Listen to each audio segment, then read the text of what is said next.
Trump attends the ASEANUS Summit in the Philippines on November 13. By Aaron FavilaAFPGetty Images. As Donald Trump's highly anticipated 12-day trip to Asia draws to a close, the state of the growing North Korean nuclear threat appears more convoluted than ever.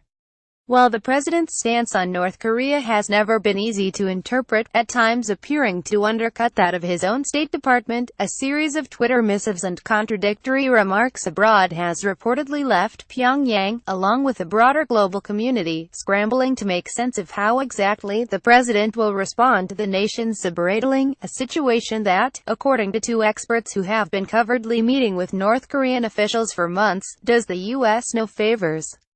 Trump kicked off his trip appearing to endorse a multilateral approach to Kim Jong-un's pursuit of nuclear capability, and although he warned North Korea and Japan that America's warriors are prepared to defend our nation using the range of our unmatched capabilities, he later delivered a surprisingly measured speech to South Korea's National Assembly, appearing to address Jong-un when he said, "We will offer a path to a much better future.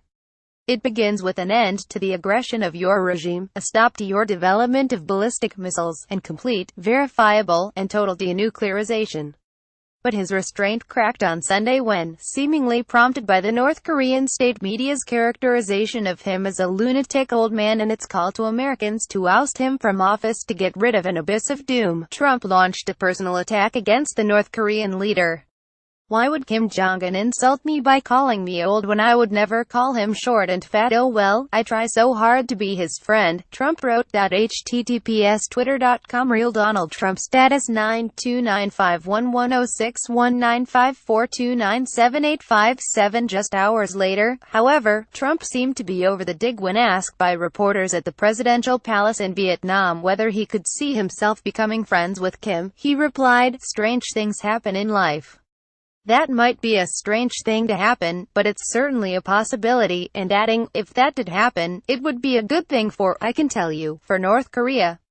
But it would also be good for lots of other places, and it would be good for the world." The president's hot and cold approach, said Suzanne DiMaggio, a scholar at New America who has spent nearly 2 decades in secret discussions with the North Koreans, is giving Pyongyang whiplash.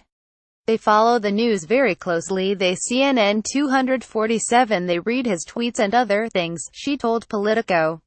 After expressing tentative optimism at Trump's takeover from Barack Obama, DiMaggio said North Korean leadership is struggling to make sense of the president's contradictory rhetoric, a task that was further complicated by Trump's call to decertify the Iran nuclear accord. "They really want to know what is his endgame, and if he's crazy or if this is just an act," she said. Meanwhile, Joel Witt, a former U.S. diplomat who has also engaged in talks with North Korea, dismissed the notion that Trump's tough talk is an effective way to deal with the authoritarian regime. "Escalating threats only make North Koreans more inflexible," Witt told Politico, adding that the tack is a big mistake, because the North Koreans can be tough as nails themselves, and for them, being weak is like committing suicide. That's not to mention Trump's problems at home, which DiMaggio said are not engendering confidence in his administration.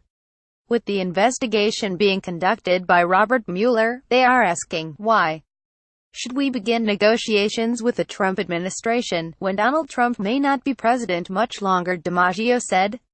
While Trump on Monday teased a major announcement in regards to North Korea, his rhetoric abroad offers no hint as to what it might contain. So far, his approach has unnerved even U.S. lawmakers, at least one of whom is calling for a re-evaluation of the president's nuclear authority.